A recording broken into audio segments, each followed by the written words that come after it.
12ই August 1961। কথামৃতে পড়া হলো বহুদক আর কুটিচক। পাঠ শুনে শ্রী জীবনকৃষ্ণ বললেন, কুটিচক কখন হয় রে? ভগবান দর্শনের পর কুটিচক। ভগবান কি? যার ভেতর এই জগৎ। তাহলে এই কুটিচক মানে সে এই জগৎকে ভেতরে পেয়েছে, তাই সে কুটিচক। তার বাইরে কিছু নেই, অতএব সে বাইরে কেন যাবে রে? কুটিচক কে বাবা? যার ভগবান দর্শন হয়েছে। দেখো, শুধু ভগবান দর্শন না, সে ভগবান দর্শন শুধু হয়নি, তার ভগবানের মধ্যে, আত্মার মধ্যে জগৎ দর্শন, জগৎকে ভেতরে পেয়ে গেছে। যে জগৎকে ভেতরে পেয়ে গেছে তার তো মানে অন্তরিন্দ্রিয় বহিরিন্দ্রিয় সবই গুটিয়ে গেছে, তাই না? সমস্ত গুটিয়ে গিয়ে ভগবানে পরিবর্তিত হয়ে গেছে। সে জগৎকে যদি ভেতরে পায়, কুটিচক মানে কি? যে ঘর থেকে পা বার করে না, যে নিজের ঘর ছেড়ে পা বার করে না, অর্থাৎ তার সমস্তটাই দেহে আবদ্ধ হয়ে গেছে, সবটাই পেয়ে গেছে ভেতরে। জগৎ যদি কেউ ভেতরে পায়, সে বাইরে কোন জগৎকে খুঁজতে যাবে? কারণ ভেতরের জগৎ বাইরের জগতের থেকে অনেক বড়, অনন্ত। তো বাইরের জগৎ তো স্থানকালের সীমাবদ্ধ, আর ভেতরের জগৎ তো অনন্ত। তো অনন্তকে যদি কেউ পেয়ে যায় ভেতরে, আমরা অবশ্যই space after space, as far as our imagination can hold the chase, ওইভাবে ভাবি। ওভাবে ভাবলে হবে না, এটা ভুল। অনন্ত, অনন্ত মানে যেখান থেকে হোক, যখন খুশি হোক, কোনো না কোনো ফুট কেটে জানিয়ে দেবে যে জগৎ ভেতরে। অতীত, বর্তমান, ভবিষ্যৎ কোনো কাল নেই, কাল এক, এটা জানিয়ে দেওয়া হয়। সেই বাইরে কোন জগৎকে খুঁজতে যাবে? বাইরে তো বস্তু জগতের একটাই ডাইমেনশন, না? একই দিকে সে যাচ্ছে। জগতে সবাই বহুদক কেন বলতে পারিস? ওরে, জগতের প্রাণ শক্তি এক জায়গায় সংকলিত হয়েছে, অতএব দ্বিতীয় জায়গা তো আর হবে না।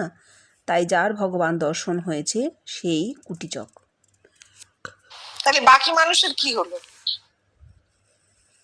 এইখানগুলো খুব পরিষ্কার করে নিতে হয়। বহুদক, একজন কুটিচক হয়েছেন, বাকি জগৎ বহুদক না। এটা হচ্ছে ওই যে একটা কয়েনের এক পিঠে মুখ থাকে, রাজার মুখ বলতে পারো, বা যে রাজা হয়েছে তার মুখ, আর অন্য পিঠে থাকে সংখ্যা। এই কুটিচক হচ্ছে ওই রাজার মুখ, আর সংখ্যাটা হচ্ছে বহুদক। জগৎ তো বাইরে বহু হবেই, বাইরে তো তার একটা বহুত্বের রূপ থাকবেই। বা বস্তু জগতে জগৎ বহু, আর আত্মিক জগতে জগৎ এক। এবার সেটা একজন লোকের হয়েছে, বাকি লোকের হয়নি সেই সময়ে। কিন্তু এখন তো আমরা দেখছি বহু মানুষ বহু জায়গায় বসে নানা রকমের স্বপ্ন দেখেন, এবং স্বপ্ন আমরা দেখি, জানি সেই অন্তর্জগতের, সেই অনন্ত জগতেরই একটা একটা ফুট স্বপ্নে ফোটে। এমন মানুষ পৃথিবীতে নেই যার আত্মিক স্বপ্ন হয় না। তাহলে সেটা তো কুটিচক হয়ে গেল, আর বহুদক নয়।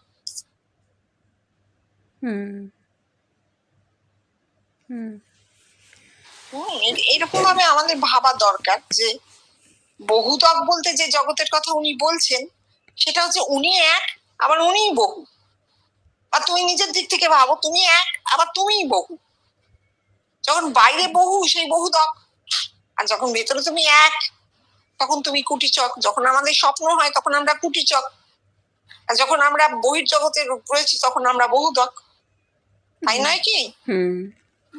অনেক ভাবে ঘুরিয়ে ফিরিয়ে এটাকে ভাবা যাবে। 13ই আগস্ট 1961। যোগী পরমাত্মায় যুক্ত হয় আর ফেরে না। কথামৃত। শ্রী জীবনকৃষ্ণ, আচ্ছা, পরমাত্মা মানে তোরা কি করবি? ঠাকুর পরমাত্মা বলতে কি বলতে চাইছেন? ঠাকুর বলছেন যোগী পরমাত্মায় যুক্ত হয়। ভালো কথা। এই মানে করতে পারা যায় যে যোগী পরমাত্মায় পরিবর্তিত হয়, কিন্তু পরমাত্মা মানে ঠাকুর কি বলতে চাইছেন? ধীরেন, আচ্ছা বলে দাও। এই জায়গাটা বলি। ধীরেন, এখানে পরমাত্মা মানে কি বোঝায় তা বুঝতে পারা যায় না। শ্রীজীবন কৃষ্ণ হেসে, হ্যাঁ, এই কথাই জানবার জন্যে তোকে আমি মোচড় দিয়ে বার করবার জন্য জিজ্ঞেস করছিলাম। এখন আমাদের এখানে আয়, এই বলে ঘরের সকলের প্রতি দৃষ্টি ফেরাতে ইঙ্গিত করলেন। তারপর বললেন, পরমাত্মা কি আমরা জানতে পেরেছি? উপনিষদ কি বলেছে? পরমাত্মা মানে কি করেছে? In the beginning there was a self alone in the shape of a person. আদিতে মানুষের রূপে আত্মাই ছিলেন। তোরা যে চিন্ময় রূপ দেখিস সেটা কিন্তু আত্মিক। ধীরেন আত্মিক তো বটেই, কেননা আমরা ভেতরে আগে দেখেছি, তারপর বাইরে মিলিয়ে নিচ্ছি। এবার কি একটু বলে নেবেন? হ্যাঁ, পরমাত্মার সম্পর্কে তাহলে খুব বেশি করে বলা হলো না। আত্মা এক, আর পরম কথাটার মানে হচ্ছে বহু। পরম মানে সংখ্যায় বেশি। ওই যে হংস, পরম হংস উনি বলছেন কতটা বহু, সংখ্যাতীত। তো পরমাত্মা কি? সংখ্যাতীত মানুষের ভেতরে যে রূপ ফুটে উঠছে, আত্মার যে রূপ ফুটছে, তাকে পরমাত্মা বলা হচ্ছে। তো পরমাত্মা যখন নির্গুণ ব্রহ্ম হিসেবে তাকে যখন ধরা হচ্ছে, তাকে আমরা পাই না, তাকে আমরা ধরতে পারি না। সেই জন্যে পরমাত্মার একটা রূপ পাওয়া গেছে, যে একটা মানুষের প্রাণ শক্তি যখন বহুর মধ্যে ছড়িয়ে গেছে, চৈতন্য শক্তি বলবো না, একটা মানুষের প্রাণ যখন চৈতন্য রূপে বহু মানুষের মধ্যে ছড়িয়ে গিয়েছে, তখন সেই মানুষটার রূপ মানুষের মধ্যে ফুটে উঠছে। এই যে চিন্ময় রূপটা ফুটছে, এই চিন্ময় রূপটাকে আমরা পরমাত্মার রূপ বলছি, ব্রহ্ম বা পরমাত্মার রূপ বলছি। কারণ তোমার আত্মার রূপ তো তোমারই রূপ, স্বস্বরূপ যাকে বলা হচ্ছে। প্রত্যেকটা মানুষ নিজেকে যখন ভেতরে দেখছে, সেটা তার স্বরূপ দর্শন হচ্ছে। যখন আত্মিকে কেউ দেখি, আমরা জলে মুখ দেখছি, কি আয়নায় নিজের মুখটা নিজে দেখছি, তার মানে কি হচ্ছে? আমি আমার স্বস্বরূপ দেখছি, আমার আত্মাকেই দেখছি, তাই তো? এটা একটা এক ধরনের আত্মদর্শন। কিন্তু যখন আমি জীবন কৃষ্ণকে দেখছি, তখন কি হচ্ছে? তখন তো আমি নিজেকে দেখছি না, তখন এমন একটি রূপ আমি দেখছি, চিন্ময় রূপ, যার দেহে আত্মার সংকলন হয়ে স্তরে স্তরে ব্রহ্মত্বে যিনি উত্তীর্ণ হয়ে গেছেন। এবং আমার দেখার মধ্যে দিয়েও, আমি সেই রূপটা দেখার মধ্যে দিয়েও আমার ব্রহ্মসত্তারই বিকাশ হচ্ছে। আর আমাকে জানিয়ে দেওয়া হয়েছে যে এই রূপটাই ব্রহ্মের রূপ, এই রূপটাই ব্রহ্মের রূপ। যেহেতু আমি দেখছি, সেটা আমারও রূপ, আমারও রূপ। প্রত্যেকটা মানুষ তার ব্রহ্মসত্তাকে যে রূপে দেখে, সেটা তার নিজেরই রূপ, ব্রহ্মসত্তার রূপ। এই হিসেবে ধরতে গেলে পরমাত্মাকে আমরা ধরতে পারি। তা না হলে পরমাত্মা কথাটা একটা ভেগ কথা হয়, কথাটার কোনো মানে দাঁড়ায় না। যেমন আত্মাকে শরীর কেটে বার করা যায় না, আত্মা কি, ভগবান কি বড় বড় মুখ করে বলা যাবে, কিন্তু শরীর কেটে বার করা যাবে না। তাই জন্য আমরা জানি এখন কি বলতে হবে। আত্মা কি যদি কেউ জিজ্ঞেস করে, তাহলে বেদের কথা থেকে শুরু করতে হবে, যে পরম জ্যোতি। যে এই পঞ্চভূত, 5 এলিমেন্টস চেঞ্জ হতে হতে যখন শুধুমাত্র আলোতে পরিবর্তিত হয়ে যায়, এনার্জি, ম্যাটার কমপ্লিটলি এনার্জিতে কনভার্টেড হয়ে যায়, সে আলোকে দেখা যায়, ইন্দ্রিয় গ্রাহ্য। আলো বস্তুও বটে, শক্তিও বটে। বস্তু কেন? তাই ইন্দ্রিয় গ্রাহ্য, তাকে দেখতে পাওয়া যাচ্ছে, আলোটাকে দেখতে পাওয়া যাচ্ছে, আমরা জানছি এই আত্মা। দেখিয়ে দেওয়া হয়, বলে দেওয়া হয়, এই আত্মা, এই আত্মা সাক্ষাৎকার। তাহলে এইটা যেমন বলা হচ্ছে, তেমন পরমাত্মাকে কে বলবে? আত্মাকে তো বলা হলো, এবং আত্মা একজনই দেখবে, একদম ঠিক, একটি মাত্র দেহে সংকলন হবে। কিন্তু পরমাত্মা তো পরম দেহে সংকলিত হবে, মানে বহুর দেহে সংকলিত হবে, তাই না? সেখানে তার এক থাকছে না। আমরা দেখি কি করে তাহলে? এই জন্যই দেখি বহুর দেহে সংকলিত হচ্ছে যে আত্মিক রূপ, তাকে বলা হচ্ছে পরমাত্মা। জিনিসটা খুব স্পষ্ট ভাবে না যদি নিজেদের মাথায় ক্লিয়ার হয়, তাহলে তুমি দেখো, তুমি এটা আমরা ধারণা করতে পারতাম না এতদিন। এখন বলতে বলতে তো মনে হচ্ছে যে এটা তাহলে এইটা বলা হয়েছে। আত্মার পরমাত্মা ফারাকটা কোথায় তাহলে? আত্মার ডেফিনেশনটা আমরা এরকম পেয়েছি, আবার ওই একই শ্লোকে সেন রূপেণ অভিনিষ্পদ্যতে যখন বলা হচ্ছে, তখন বলা হচ্ছে যে মানুষটার মধ্যে আত্মার সাক্ষাৎকার হয়েছে, তার রূপটা বহু মানুষের মধ্যে ফুটে উঠবে। এই বহুর যে আত্মিক রূপ সেইটা পরম আত্মা, পরমের যে আত্মিক স্বরূপ, বহুর যে আত্মিক স্বরূপ সেইটাই পরমাত্মা। এছাড়া পরমাত্মাকে আর কোনোভাবে বোঝানো যায় না। রূপ ছাড়া তুমি পরমাত্মাকে বোঝাতে পারবে না, এটাই বলছি।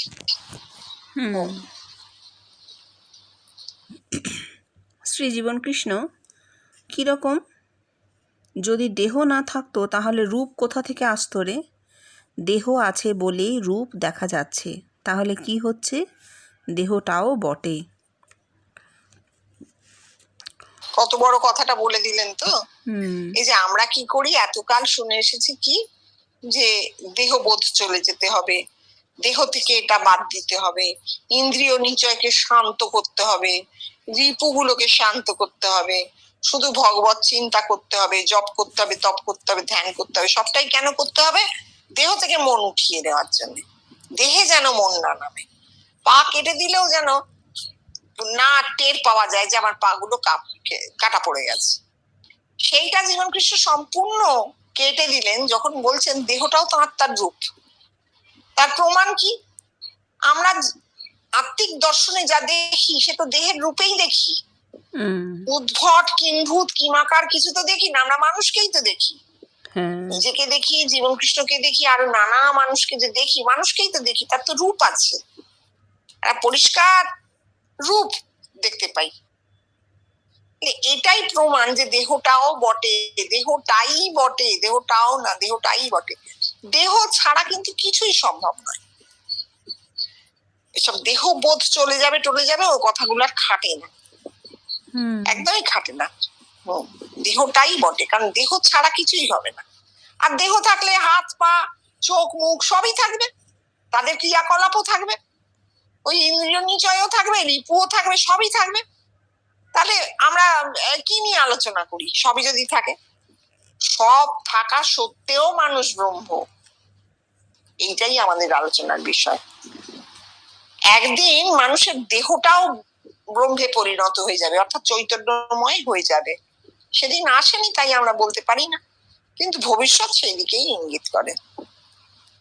খুব সুন্দর এইটা বলেছেন, দেহটাও ব্রহ্ম, সত্যিই তাই।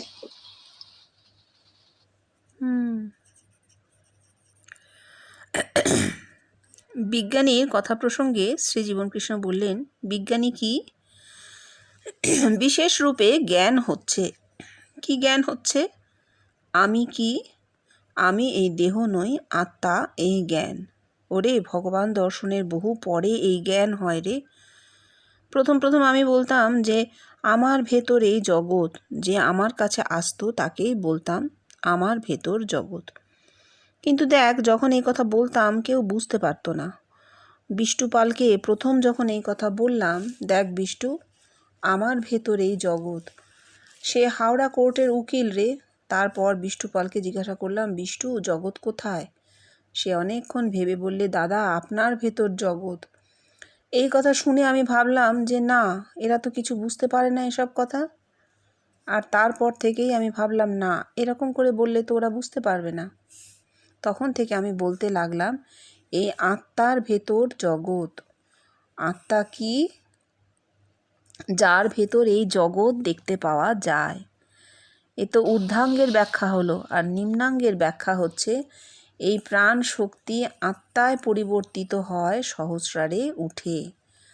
দেখ, ঠাকুর এত বড় কথা বলে গেলেন, ভগবানকে দেখা যায়, কিন্তু ভগবান কি তা তিনি বলে গেলেন না কেন? এই প্রাণ শক্তি বা কুণ্ডলিনী রাজযোগের মাধ্যমে ভগবান হয়, ঠাকুর এই কথা বললেন না কেন?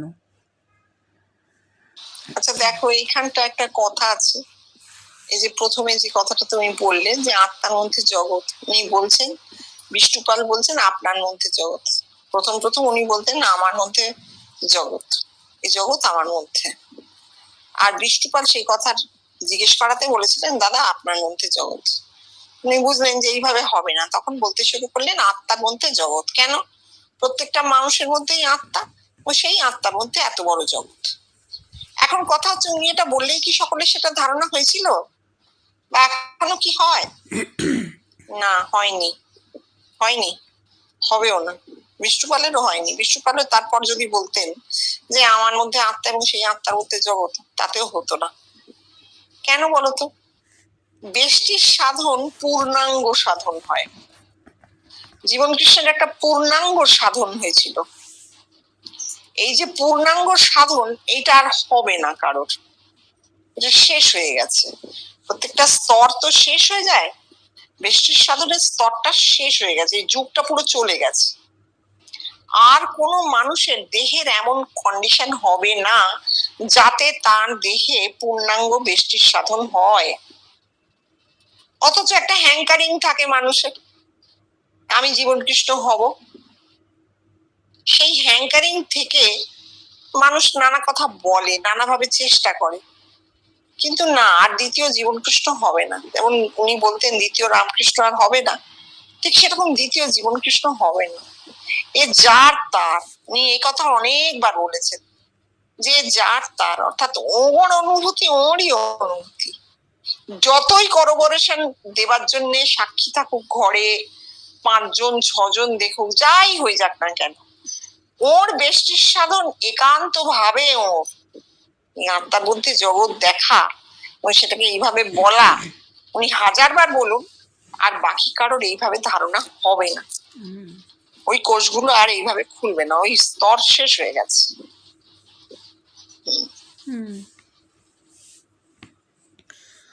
সুধীনের প্রতি উত্তেজিতভাবে বললেন, now charge me on this score. Sudhin, charge me. Sudhir নিরুত্তর থাকায়, দেখ, আমায় যদি চার্জ কেউ করে আমি তাকে দেখিয়ে দেব যে দেখ আমি কিছু নয়। এই জগৎ এসে আমায় বলছে, এই জগতের লোকগুলি আমায় দেখে বলছে। পরে কথা প্রসঙ্গে শ্রীজীবন কৃষ্ণ সকলের সামনে প্রশ্ন রাখলেন, হ্যাঁ রে, বিধান মানে কি রে? কেশব সেন বলেছে ডিসপেনশন। না, বিধান মানে কসমিক ল। কসমিক ল হচ্ছে বিধান, অর্থাৎ তার মুখের কথাই কসমিক ল হবে। আচ্ছা, এই মুখের কথাই যে ল হবে তার প্রমাণ? জনৈক, আপনি যখন বললেন মেয়েদের ঘরে বসে হবে, আর তাই হতে লাগলো। শ্রীজীবনকৃষ্ণ ধীরেনকে, দেখ, কাল রাত্রিরে শোবার সময় মনে মনে ফুটকারছিল যে এই দ্বৈতবাদ তো থাকবে না, জগৎ থেকে দ্বৈতবাদ নাশ হয়ে যাবে। আর সকালবেলা ঘুম ভাঙলো এই কথাই মনে করতে করতে। আর ঘুম ভেঙে কি হয়েছে জানিস? এখানে বলাই বলে যে আসতো, তার দোকানের এক কর্মচারী, সেও এখানে আসতো, আর সে আমাকে দেখেছে। এখন সে একটা মশলার দোকান করেছে। সে রোজ সকালবেলা এখানে আসবে, এসে দরজায় প্রণাম করে তবে দোকান খুলবে। সে আজ সকালবেলা এসে আমায় জিজ্ঞাসা করছে, আচ্ছা, ব্রহ্মস্মি মানে কি? আমি তো শুনেই অবাক। জিজ্ঞাসা করি, কি হয়েছে রে? সে বললে, কাল রাত্রে স্বপ্ন দেখছি খই ছড়াচ্ছে আর বলছে ব্রহ্মস্মি। দেখ, সে আরো বড় স্বপ্ন দেখেছে। ব্রহ্মস্মি মানে ব্রহ্মাস্মি, অহম ব্রহ্মাস্মি। হ্যাঁ, তো তার জিভে উচ্চারণ হচ্ছে না, সে ব্রহ্মস্মি বলছে। এবার দেখো, কসমিক ল মানে মহাজাগতিক বা মহা আত্মিক বিধান। এই বিধান কি কেউ মুখে বলতে পারে না। এটা নেচারে আছে, ফুটে ওঠে। আমি বলবো তারপর সেটা বিধান হবে, এটা হয় না। এই চেষ্টা সবাই করেছেন। মোজেসের সময় থেকে আমরা দেখতে পাচ্ছি, মোজেস কত 3000 বছর আগে মোজেসের বিধান। তারও আগে গিলগামেশ ইজিপ্টে ছিল। সবাই ওই ঐশ্বরিক বিধান, ডিভাইন স্বর্গীয় বিধান রচনা করেছে। কিন্তু সেই বিধানগুলো থেকে আমরা কি কিছু পেয়েছি? কিছু পাইনি। মানুষ পারেনি সেগুলোকে নিতে যে পারেনি তার প্রমাণ হচ্ছে সেইগুলো থেকেই দ্বৈতবাদের সৃষ্টি হয়েছে। জগতে যত ধর্ম আচার্য, তাদের বলে যাওয়া যে সমস্ত কথা, সেই কথার উপর ভিত্তি করে কি হয়েছে, দ্বৈতবাদের সৃষ্টি হয়েছে, যত যুদ্ধ, যত দ্বন্দ্ব, দুই দুই সৃষ্টি হয়েছে। কেন? কারণ যিনি বলছেন তিনি ভাবছেন আমার কথাগুলো এরপর আত্মিকে ফুটবে, বাইরে থেকে ভেতরে যায় না, ভেতর থেকে বাইরে আসে। একমাত্র আমরা ঠাকুরের ক্ষেত্রে দেখলাম, চৈতন্যের সময়ও কিছুটা হয়েছিল, চৈতন্য কথা বলা বন্ধ করে দিয়েছিলেন যখন তিনি বুঝেছিলেন ভেতরে না হলে হবে না, তখন তিনি কথা বলা বন্ধ করে দিয়েছিলেন। তার কারণ ততদিনে তার সময়কার বাংলা, বিহার, উড়িষ্যা, উত্তরপ্রদেশ একেবারে প্রচন্ড ভাবে ভক্তি রসে মাতামাতি করতে শুরু করে দিয়েছে বাইরে। তিনি দেখছেন এদের ভেতরে কিচ্ছু হয়নি, অথচ বাইরে এদের এত মাতামাতি। আর ঠাকুরের সময় এসে আমরা দেখলাম ঠাকুর লোককে ছুঁয়ে দিচ্ছেন, কারো জিভে এঁকে দিচ্ছেন, কাউকে মুখে বলছেন, এবং তারা সত্যি সত্যি স্বপ্নে ঠাকুরকে দেখছে বা তাদের নানা রকম অনুভূতি হচ্ছে। এটার কারণ কি? এটার কারণ কি? তাহলে কি ঠাকুর ওইভাবে একটা কসমিক লয়ের প্রতিষ্ঠা দিচ্ছেন? না, ঠাকুর এই লোকগুলোকে আগে দেখেছেন, ঠাকুর জেনেছেন এই লোকগুলো আসবে কাছে, এবং তার বিন্দুমাত্র ক্রিয়াতে এদের আত্মিক শক্তির একটা উদ্বোধন হবে, এটা ঠাকুর জেনেছেন। তাহলে কসমিক লটা তিনি আগে জেনেছেন, তারপর সেই ক্রিয়াটা তার মধ্যে দিয়ে দেখা যাচ্ছে। মুখে বলে বিধান প্রতিষ্ঠা করেননি। কেউ জিজ্ঞেস করলে উল্টে বলে যে না, সে সন্ধ্যা আহ্নিক করলেও হয় না, ও সবার একবার ওম বললে যদি সমাধি হয়, ও সবের আর দরকার নেই। অর্থাৎ কসমিক ল যদি তোমার ভিতরে ফোটে, তোমার আর বাইরে সব কাজ করবার দরকার নেই, কারণ বাইরের কাজ করে তুমি কসমিক ল ধরতে পারবে না, ফুটবে না। আর জীবন কৃষ্ণের ক্ষেত্রে এসে একেবারে তার পূর্ণ প্রতিষ্ঠা আমরা দেখতে পাচ্ছি, কিচ্ছু করতে হবে না। উল্টে ঠাকুর তো কথা বলেননি, কিন্তু জীবন কৃষ্ণ এই কথাটাই বলছেন যে যদি বাইরে কিছু করা হয় তাহলে ভেতরে কম পড়বে। বিবিদিশায় কিছু চেষ্টা করলে কি হবে, আত্মিকে কম পড়বে, কারণ শক্তি অপচয় হয়ে যাচ্ছে, আত্মিক শক্তি নষ্ট হচ্ছে। তাহলে কসমিক ল জিনিসটা খুব সোজা নয়, আমরা মুখে অনেক বলি। কসমিক ল যেহেতু, ল ভাবলেই আমরা ভাবি কি কোডিফাই করা আছে, কোথাও লিখে রাখা আছে, এই এই হবে, অমুক সময় অমুক জায়গায় লেকচার হইবে, আপনি আসিবেন, শুনিবেন, আপনার বিশেষ উন্নতি সাধন হইবে, না কিচ্ছু হবে না। কসমিক ল ওটা নয়। কসমিক ল হচ্ছে ভেতরে ফুটে ওঠা, প্রকৃতির নিয়মে আপনা থেকে মানুষের আত্মিক শক্তির প্রকাশ এবং বিকাশ ঘটবে, সেইটাই কসমিক ল। আমরা জানতে পাচ্ছি জীবন কৃষ্ণের। তার প্রমাণ দিচ্ছে ওই কর্মচারী ছেলেটি যে মশলার দোকান খুলতে যায় আর জীবন কৃষ্ণের রকে রোজ মাথাটি ঠেকিয়ে যায়। কেন? কেন? ব্যবসাটা যাতে ভালো চলে। তাহলে তার আত্মিক কোনো চেষ্টা নেই, আত্মিক জীবনের জন্য তার কিন্তু কোনো চেষ্টা নেই, সে বরঞ্চ ব্যবহারিক জীবনটা যাতে উন্নত হয় তাই জন্য রোজ মাথাটা ঠেকিয়ে যায়। তার মধ্যে এই কসমিক লয়ের প্রমাণ হিসেবে তার বিবিদিশা নেই, তার কোনো চেষ্টা নেই, সে কোনোদিনও ভাবেও নি তার আত্মিক জীবন হবে কিনা। সে দেখছে ব্রহ্মস্মি, অহম ব্রহ্মাস্মি, তাকে জানিয়ে দেওয়া আছে, তার ভেতর থেকে ব্রহ্ম সত্তা জানিয়ে দিচ্ছে যে আমি ব্রহ্ম। জীবন কৃষ্ণ এরপর বলেছিলেন আর কি হবে বাবা, ওইসব বইটই পড়ে সব তুলে রেখে দে। কেন বলেছিলেন? অর্থাৎ ওটাও একটা অ্যাকশন, বাইরে করা হচ্ছে। উনি ভাবছেন এটা করে কিছু হবে না, এটা করে তোর বাবা আত্মিক দর্শন ফর্শন হবে না, ওসব যেন মনে আনিস না। কিন্তু লোকে কি করেছে, দীর্ঘদিন মাথার তলায় মানিক্য নিয়ে শুয়েছে, রাতে যদি দর্শন হয়, করেছে তো। এই অ্যাকশনটুকুও কিন্তু ভাগে কম পড়ে, এই অ্যাকশনটুকুও ভাগে কম পড়ে। বর্দা বলেছিলেন দীপকদাকে যে ওকে দেখবার জন্যে বা আত্মিক স্বপ্নের জন্য মাতামাতি হুড়োহুড়ি করো না, ওতে একটা বিকৃতি আসে। ঠিক এইভাবে বলেছিলেন, বিকার, অর্থাৎ যা দেখছি তার মধ্যে বিকার মিশে থাকে। স্বপ্ন স্বপ্ন করে মরলে স্বপ্ন দেখা হবে চারটি, কিন্তু তার মধ্যে খানিকটা বিকার মিশে থাকে, শুদ্ধ অনুভূতি হবে না। শুদ্ধ অনুভূতি তখনই হয় যখন মানুষটার দিক থেকে কোনো রকম ক্রিয়া থাকে না, নিশ্চেষ্ট। আচ্ছা, পড়ো। সুন্দর না? সে বলল, কাল রাত্রে স্বপ্ন দেখছি খই ছড়াচ্ছে আর বলছে, ও আচ্ছা হ্যাঁ, বেমৌসুমি, দেখ সে আরও বড় স্বপ্ন দেখেছে, শ্মশান মশান, মরা পুড়ছে, আরও অনেক। সে দেখছে মরা পোড়াতে নিয়ে যাচ্ছে আর খই ছড়াতে ছড়াতে বলছে বেমৌসুমি, আবার ফেরার সময়ও বলছে বেমৌসুমি। দেখ কি ব্যাপার বল দেখি। সে দোকানদার, প্রতিটি পুড়িয়ার সঙ্গে সে ভাবছে তার মুনাফা, কি করে ঠকাবো এইসব, কিন্তু সেও দেখছে, বলছে বেমৌসুমি। কি আশ্চর্য বল দেখি। কি আর হবে রে, পড়ে টোড়ে বন্ধ করে দে, আর কিছু করবার দরকার নেই। ওরে দেখ, আমায় জানিয়ে দিচ্ছে ওই যে মনে ফুট কেটেছিল সাধারণ মানুষের ধারণা করার শক্তি হয়েছে, এই জিনিস আমায় জানিয়ে দিচ্ছে। সাধারণ মানুষের ধারণা করার শক্তি হয়েছে মানে সাধারণ মানুষের ধর্ম হয়েছে। যা আমাকে ধারণ করে আছে তাকে জানাই তো ধর্ম। তাহলে সাধারণ মানুষের যদি সেইটা কি তাকে ধারণ করে আছে সেটা যদি সে ধারণা করতে পারে তাহলেই ধর্ম। তাহলে সাধারণ মানুষের ধর্ম হবে। সাধারণ মানুষ বলতে কিন্তু এই অনন্ত মনুষ্য জাতিকে বোঝায়।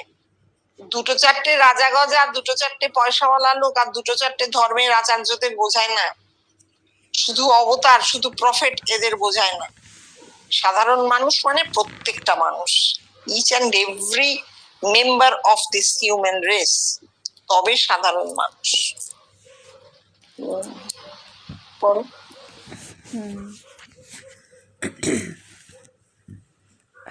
14ই আগস্ট 1961। কথামৃত পাঠ হচ্ছে। অবতারকে কেউ চিনতে পারে না। পাঠ শুনে শ্রী জীবনকৃষ্ণ মুখুজ্জেমশাইকে বললেন, আচ্ছা মুখুজ্জেমশাই, এই যে অবতারকে চিনতে পারে না, এ কার দোষ? যারা চিনতে পারে না তাদের দোষ, না অবতারের দোষ? আপনিই বলুন। ধীরেন উত্তর দিলেন, ভেতরে যদিও অবতারণ না হয় কি করে চিনব? অবতারণ হলে তো অবতারকে দেখব, তবে চিনব। শ্রী জীবনকৃষ্ণ, সে তো তুই এখানকার কথা বলছিস, ওরা কি বলবে তাই বল। আর দেখ এইবার আমাদের এখানে আয়। ভগবান কিসে প্রতিষ্ঠিত বাবা? উপনিষদ কি বলছে? সে মহিম্নী, সে নিজের মহিমায় প্রতিষ্ঠিত। ইয়া, এই ঘরের চারদিকে চেয়ে দেখ, এ কি বাবা? এই হচ্ছে প্রাণ শক্তির বিকাশ, ম্যানিফেস্টেশন অফ দিস লাইফ পাওয়ার। এই প্রাণ শক্তির ক্রম বিকাশ। হ্যাঁ, আচ্ছা, এই যে ঠাকুর কি বললেন অবতারকে সকলে চিনতে পারে না, তো অবতারত্ব একটা কন্ডিশন। একটি মাত্র মানুষের দেহে তার প্রাণ শক্তি, প্রাণ চৈতন্য শক্তি রূপে অবতরণ করে। চৈতন্যের তো অবতরণ হয় না, চৈতন্য কোনো স্থান কাল ব্যাপে থাকে না, তার কোনো দেহের সেইভাবে প্রয়োজন নেই, সে সর্বব্যাপ্ত হয়ে যায়। কিন্তু যিনি অবতার হচ্ছেন তার চৈতন্য সর্বব্যাপ্ত হচ্ছে না। কেন হচ্ছে না? বেষ্টিতে আবদ্ধ হয়ে যাচ্ছে, দেহে রিটার্ড করছে জিনিসটা। এটা কাইন্ড অফ রিটার্ডেশন, যার জন্য অবতার তার সাময়িক মানে সমসাময়িক কালে কখনোই গ্রাহ্য হননি। কোন অবতারকে তার সমসাময়িক কালে জগতের মানুষ গ্রহণ করতে পারেনি। তার কারণ শক্তি রিটার্ড করছে, দেহে ফিরছে। এইবার অবতারের যদি আমি ধরে নিই যে তার প্রাণ শক্তি একটি মাত্র দেহে সংকলিত হয়েছে, জগতের প্রাণ শক্তি, সেই প্রাণ শক্তি অবতরণ করছে তার দেহে, তাহলে তিনি তো জগতের সমস্ত মানুষের প্রাণ শক্তির আধার, তাই না? তাই তো ধরবো। তাই যদি হয় তাহলে অবতারের শক্তির তো শেষ নেই। তাহলে তিনি তার শক্তি দিয়ে মানুষকে জানিয়ে দিতে পারলেন না কেন যে বাবা আমি অবতার? তার তো অসীম শক্তি, তিনি তো অনন্ত শক্তির আধার, কারণ জগতের প্রাণ শক্তি তার দেহে সংকলিত হয়েছে। তাহলে তিনি কেন জানিয়ে দিতে পারলেন না যে আমি অবতার? তোমার কাছে হিরে আছে আর আমি গরিব মানুষ, হিরে জীবনে চোখে দেখিনি, জানি না তা কেমন, তার একটা ড্রয়িং পর্যন্ত দেখিনি। তা তুমি যদি আমার কাছে 5 বার বলে বলে যাও, জানেন আমার কাছে একটা হিরে আছে, আমার কিন্তু বিশাল একটা হিরে আছে, আমি ভাববো কি বলছে না কি বলছে। তোমাকে তো হিরেটা আমাকে দেখাতে হবে যে এই হিরেটা আমার কাছে আছে, এই হিরের এই মহিমা, এই দেখুন দেখুন, অন্ধকার ঘরে হিরে রাখছি, চারিদিক আলো হয়ে গেল, তাই নয় কি? অন্ধকার ভালো হিরে, একেবারে অন্ধকার ঘরেও যদি তুমি মাঝখানে হিরে রেখে দাও, যদি খুব ভালো হিরে হয়, হিরের একটা স্বয়ং প্রভ হিরে, তার ভেতর থেকে আপনা থেকে একটা জ্যোতি বের হয়, কিভাবে হয় জানি না, সেটা ঘর আলোকিত করে দেয়, এটা ভালো হিরের লক্ষণ। তা তুমি যদি সেই হিরেটা পেয়ে থাকো, আর তুমি 50 বার জগতের মানুষকে বলো, দেখ বাবা আমি হিরে পেয়েছি, আমি হিরে পেয়েছি, তাহলে মানুষ বলবে চলো অন্ধকার ঘরে যাই, আমাদের দেহ তো অন্ধকার, চলো আমাদের দেহের মধ্যে এসো, হিরেটা দেখি বার করো, আমার ঘর আলোকিত হোক। সেইটা যদি তুমি না পারো, তখন আমি তো আর নেব না, তখন তো কেউ নেবে না। এটা অবতারের শক্তির অভাব তাহলে, কিংবা বলতে হবে তার শক্তি ডিফাঙ্ক্ট। অবতার শক্তি, তার অনন্ত শক্তির সংকলন হলো তার দেহে, নামলো বটে, কিন্তু দেহটা কি করে দিল? ইনঅ্যাক্টিভ করে দিল, দেহের ক্ষমতা রইল না। একথার প্রমাণ ঠাকুর নিজের কথায় দিচ্ছেন, বলছেন মা আমায় শক্তি দিলেন না, মা আমায় শক্তি দিলেন না। এদিকে বলছেন মা আমার চিন্ময়, কিন্তু শক্তির বেলায় বলছেন মা আমায় শক্তি দিলেন না। মানে অবতারকে না জানতে পারার দোষ মানুষের ঘাড়ে চাপালে তো হবে না। অবতার হিরে বার করে দেখালে মানুষের ঘর আলোকিত হতো, সে জানতো যে এই মানুষের কাছে হিরে আছে, এ জহুরি। এই 1 নম্বর কথা।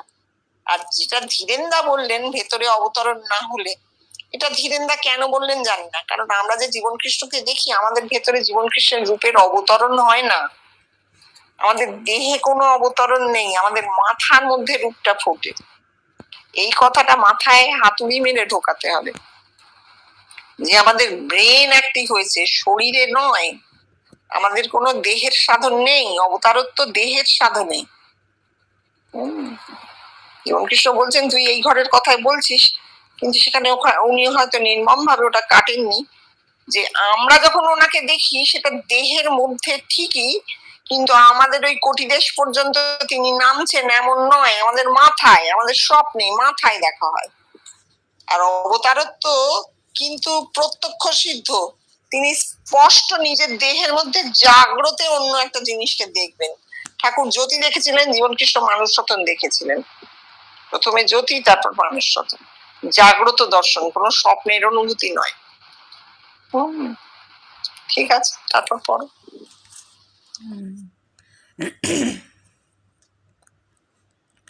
এই প্রাণশক্তি বিভিন্ন পরিবর্তিত অবস্থার ভেতর দিয়ে সহস্রারে ওঠে, আর তাই দেখা।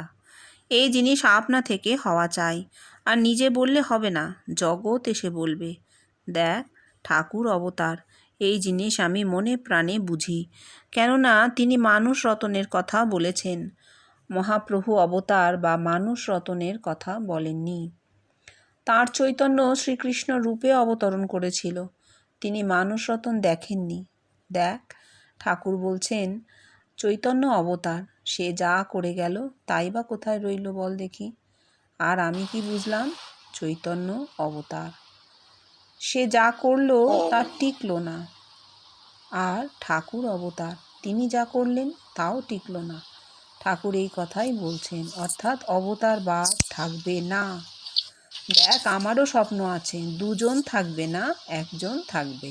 হ্যাঁ, দ্বৈতবাদ থাকবে না, 2 জন মানে দ্বৈতবাদ, হ্যাঁ 1 জন থাকবে মানে আমিই থাকবো, অদ্বৈতবাদ। প্রত্যেকটা মানুষের আমি, সেই আমিটা দিয়েই জগৎ দেখে। আমি চলে যাওয়া মানে তো মানুষের মরে গেল, সে তো মরে গেল, মরা মানুষের আমি থাকে না। যে একটা মানুষের আমি তো থাকবেই, তাকে অহং বলে না, আমি বোধ। আর এই যে চৈতন্য কৃষ্ণকে দেখেছিলেন, কিন্তু সেটা যে তার দেহের মধ্যে অবতরণ করেছে সেটা চৈতন্য বুঝতে পারেননি, নীল আলো ঢেকে ফেলছে, তারপর ধীরে ধীরে সেটা কৃষ্ণের রূপ নিচ্ছে। তিনি বুঝতেই পারছেন না যে তিনি তার দেহের মধ্যে দর্শন করছেন, কারণ মাথাটা তখন তার এমন অবস্থায় আছে বোঝা সম্ভব নয়, সমাহিত হয়ে যাচ্ছেন, না হলে আবেশে চলে যাচ্ছেন, আবিষ্ট হয়ে পড়ছেন, অন্তর্দশায় চলে যাচ্ছেন। অন্তর্দশায় কি করে বুঝবেন সেটা দেহে হচ্ছে, কোথায় হচ্ছে বোঝা যায় না তো। এই যে চৈতন্যের হয়েছে, আমি তো মানুষ রতন আর কৃষ্ণ দর্শনে কোনো ফারাক দেখি না, একই দেখি। কারণ মানুষ রতনেরও তো কপালে তিলক আছে, হাতে হাততালি দিয়ে সে হরিনাম করছে, একই ঘটনা হলো, ভক্ত একজন মানুষ। আর কৃষ্ণ তো একটা মানুষেরই রূপ, তার কোনো সিংহ কিছু নয়, তো মানুষেরই রূপ।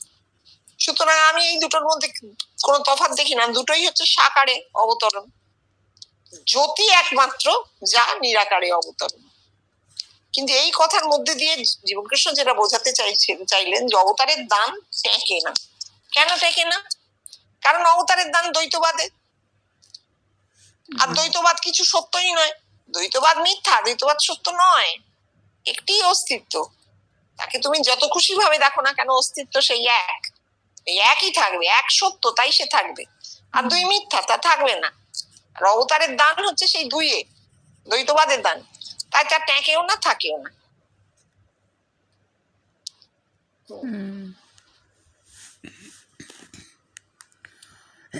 16ই আগস্ট 1961।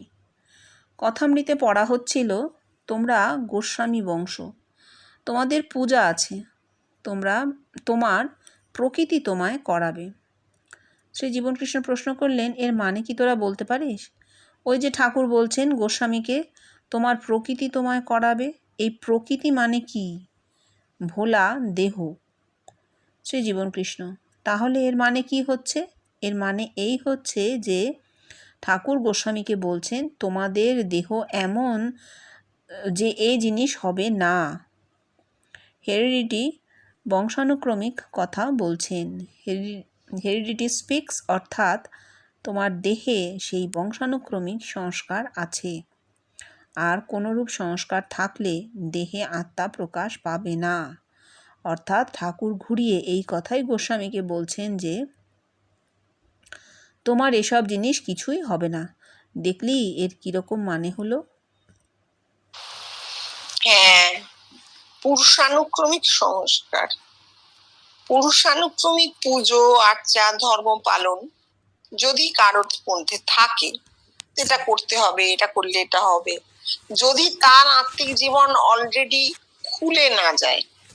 ঠাকুরের সময় কিন্তু বেশি, এটা মনে রাখতে হবে। বিশ্বব্যাপীতে সব কিচ্ছু না, তুমি 1000 রকমের পুজো করো, কিছু এসে যায় না। তুমি 50টা বলিদান দাও, কিছু এসে যায় না। বিশ্বব্যাপীতে একটা অদ্ভুত জিনিস, চৈতন্য তার ক্রিয়া করবেই, সে তুমি যতই তাকে বাধা দিতে চেষ্টা করো তার কিচ্ছু এসে যাচ্ছে না, সে ফুটবেই, কারণ ওটা কসমিক ল। কিন্তু বেষ্টিতে নিষ্ঠাকাষ্ঠা, এই বেষ্টির নিষ্ঠাকাষ্ঠায় কিন্তু সংস্কার একটা বড় রোল প্লে করে। পুরুষানুক্রমিক ধর্ম পালন চলছে, মাথায় একবারে সেল বদ্ধ হয়ে আছে, সেই সেলটা না খুললে তো সে মুক্ত হতে পারছে না। আর গোস্বামীকে তো দ্বৈতবাদ, তো বৈষ্ণব ধর্ম ভক্তির সেল, এই ভক্তির সেল থাকলে জ্ঞান হবে না, অন্তত ঠাকুরের সময়ের এই কথা। পরে আর আমরা এগুলো কিছুই নেব না, বেষ্টির কথা আমরা কোনোটাই নেব না পরে। গোস্বামীকে ঠাকুর তখন বলেছেন তোমার হবে না। এখন খুঁজলে হয়তো দেখা যাবে সেই গোস্বামীরই চতুর্থ পুরুষ জীবনকৃষ্ণের কাছে এসে জীবনকৃষ্ণকে দেখে গেছে, আমরা জানি না, এর রেফারেন্স নেই আমাদের কাছে, কিন্তু দেখা যাবে চতুর্থ পুরুষ কি তৃতীয় পুরুষ হয়তো জীবনকৃষ্ণকে স্বপ্নে দেখেছে, তাহলে তার সেলটা খুলে গেছে। তার সেল ততদিন বন্ধ ছিল, দ্বৈতবাদ হয়েছিল ঠাকুরের সময় অব্দি, ভক্তির সেল ছিল। ভক্তি কখন জ্ঞানে পর্যবসিত হয়েছে কেউ বলতে পারে না, এবং হয়েছেই, এটাই বরঞ্চ বলা যায় যে হয়েছেই। কেন আমি বলছি তোমাকে, একটা স্বপ্ন দেখেছিলাম, যে স্বপ্নে আমি একটা দোতলা বাড়ির ছাদে উঠেছি, 3 তলার ওপর। সেই ছাদে সন্ধে হচ্ছে, আমি আকাশের দিকে তাকিয়ে দেখছি সন্ধে হচ্ছে, অথচ চাঁদটা পেছনে আস্তে আস্তে ঢলে পড়ছে, আর বিরাট সূর্য উঠছে। এবার সেই স্বপ্নটা শুনে মেসমশাই বলেছিলেন যে না, সন্ধে হচ্ছে না, ওটা ভোর হচ্ছে, নতুন দিন, এবং সূর্য মানে জ্ঞানের প্রতীক, জ্ঞানের উন্মেষ হচ্ছে, আর পেছনে চাঁদ আস্তে আস্তে ডুবে যাচ্ছে, মানে ভক্তির লেশ হচ্ছে, ভক্তির লেশ হচ্ছে। বলেছিলেন দেখো বাবা, ভক্তি টক্তি সব উড়িয়ে দিও না, এসেই বলেছিলেন। কিন্তু ওসব মানুষের হাতে থাকে না, এসব মাথা গন্ধে যেরকম ভাবে কাজ করবে সেইভাবেই সে পারবে বলবে। তো আমার যখন হচ্ছে তখন হাজার হাজার মানুষের হয়েছে, জ্ঞানের সেল খুলে গেছে, ভক্তির সেল নষ্ট হয়ে গেছে, সরে গেছে। তারপর ত্রিগুণাতীত ভক্ত একরকম আছে, সে দেখে সব চিন্ময়, তবে এই ভক্তি কারোর হয় না। কথামৃত। শ্রী জীবন কৃষ্ণ: হ্যাঁ রে, ত্রিগুণাতীত ভক্ত কীরকম রে? ত্রিগুণাতীত কে? ব্রহ্ম ত্রিগুণাতীত। যখনই ত্রিগুণাতীত হচ্ছে তখনই সে ব্রহ্ম। ভক্ত থাকছে কোথায়? দ্বৈতবাদ তো তখন থাকছে না। ধীরেন: আচ্ছা, নিগমে ভক্তি কি? সেখানে কি ভক্তি?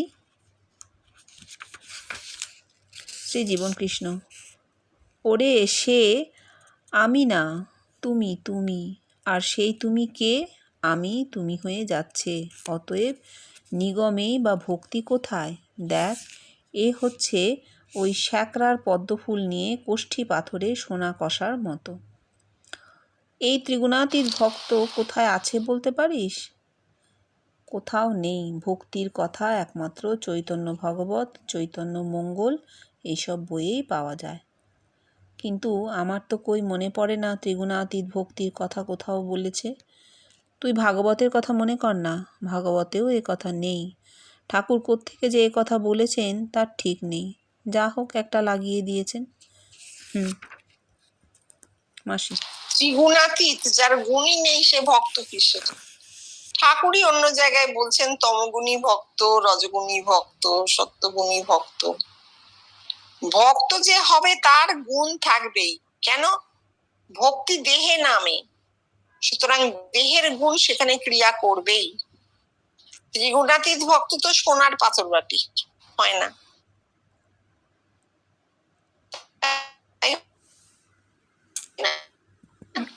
এবার ধীরেন্দ্র তো বেশি মাথা থেকে যাচ্ছে না, দ্বিতীয় জীবন কৃষ্ণ কেউ হবে না সেটা ভুলে যাচ্ছেন। জিজ্ঞেস করছেন যে নিগমে কি হবে? নিগম কি? আরে এই পৌরাণিক নিগম অবতার এসব তো কবে কেটে গেছে। নিগম মানে জগতে অবতরণ হচ্ছে, জগতের মানুষের মাথার সেল চেঞ্জ হয়ে যাচ্ছে। আর তো নিগম মানে আমরা অন্য কিছু নিতে পারি না। জগতের মানুষের মাথার সেল চেঞ্জ হয়ে যাচ্ছে, সেইখানে ত্রিগুণাতীতের মানে পাওয়া যায়। কেন? মানুষ নানা রকমের, প্রত্যেকটা মানুষের দেহের গুণ আছে, এবং সেই একই দেহে সে কখনো সাত্ত্বিক, কখনো রাজসিক, কখনো তামসিক। একটা মানুষেরই বিভিন্ন গুণ আছে, এবং এই সমস্ত গুণ থাকা সত্ত্বেও তার আত্মিক জগৎ তৈরি হচ্ছে, আত্মিক জীবন হচ্ছে, সে ব্রহ্মত্বে উপনীত হচ্ছে। এটাই তো ত্রিগুণাতীত অবস্থা, ত্রিগুণাতীতে নিগমে অবতরণ, এটাই। কিন্তু ভক্ত বলা যাবে না একে, কারণ ভক্ত মানে দুই, নিজেকেই দেখা হয় নানা ভাবে নানা রূপে নিজের মধ্যে, মাথা ফুটো করে কোনো ভগবান নেমে আসে না। সুতরাং দুই যখন নেই তখন ভক্তি কথাটা থাকছেই না। নিজেকে ত্রিগুণাতীত আমি বলা যায়। প্রত্যেকটা মানুষের মধ্যে একটা ত্রিগুণাতীত আমি আছে, সে সেই ত্রিগুণাতীত আমিকেই দেখে নানা ভাবে নানা রূপে। ভক্তি আমরা বিলাসের জন্য সৃষ্টি করেছি, আমোদ। ভক্তি এক রকমের ভোগ, নৈবেদ্য দেয় না ভগবানকে, ভোগ, ভোগের জন্য আমরা নৈবেদ্য দিই, আর কিছুই না। বলতে পারো একটু উচ্চ স্তরের ভোগেই আর কি, কিন্তু ভোগ তো বটেই।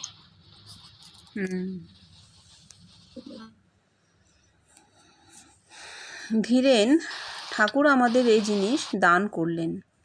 শ্রী জীবন কৃষ্ণ: দান করলেন বললেই তো হলো না বাবা। দেখ, ওরা এই ভক্তি ভক্তি করে দ্বৈতবাদ সৃষ্টি করে কি করেছে জানিস? এই পরাবিদ্যাকে দূরে সরিয়ে দিয়ে মানুষকে তার শাশ্বত অধিকার থেকে বঞ্চিত করেছে। এই জিনিসে যে প্রত্যেক মানুষের অধিকার আছে তা থেকে তাদের বঞ্চিত করেছে। আমি এসেছি, আমি হয়েছি। কথামৃত। শ্রী জীবন কৃষ্ণ: আমি এসেছি মানে আমার ভগবান দর্শন হয়েছে। সম্ভব আমি যুগে যুগে। আমি হয়েছি মানে অহং অস্মি। ভগবান দর্শনের বহু পরে আমি আছি, অহম অস্মি, এই ভাব হয় রে। খুব সুন্দর, কিন্তু এখানে একটা কথা আছে, সেটা হচ্ছে আমি এসেছি, এটা প্রত্যেকটা মানুষই তো, আমরা জন্মাচ্ছি, আমি এসেছি, আমি জন্মালাম, তারপর আমি হয়েছি, আমি আছি। অহমস্মি মানে আমি আছি, দুই তো নেই। আমি আমার মধ্যে দিয়ে এই জগৎকে দেখছি, যা কিছু দেখছি, যা কিছু সামনে ঘুরছে, সবকিছুই আমি আমার মধ্যে দেখছি। চোখ বন্ধ করলে নেই, চোখ খুললে আছে। তার মানে কি, আমি নিজেকেই দেখছি। এটাই অহমস্মি। প্রত্যেকটা সাধারণ মানুষের ক্ষেত্রে যা খাটবে তাকেই তো আমি ধর্ম বলে মানবো। কে বিচ্ছিন্ন ভাবে কোথায় কি দর্শন করলেন সেটাকে তো ধর্ম বলে মানা যাবে না। প্রত্যেকটা মানুষের ক্ষেত্রে আমি এসেছি, সে জন্মাচ্ছে, তার আমিটা জন্মাচ্ছে, দেহের সঙ্গে সঙ্গে আমি আসছে, আবার সেই আমির রিফ্লেকশন এসে সেই জগৎকে নিজের ভেতরে পাচ্ছে। অহমস্মি, আমিই হয়েছি, এই জগৎও আমি। আচ্ছা, এটা কি শেষ হয়েছে এটুকু? না, আরো আরো খানিকটা আছে না? আছে। হ্যাঁ, তাহলে এটা তুমি কালকে করো। হ্যাঁ, এটাই অবধি রাখো, কালকে কন্টিনিউ বলে শুরু করা যাবে।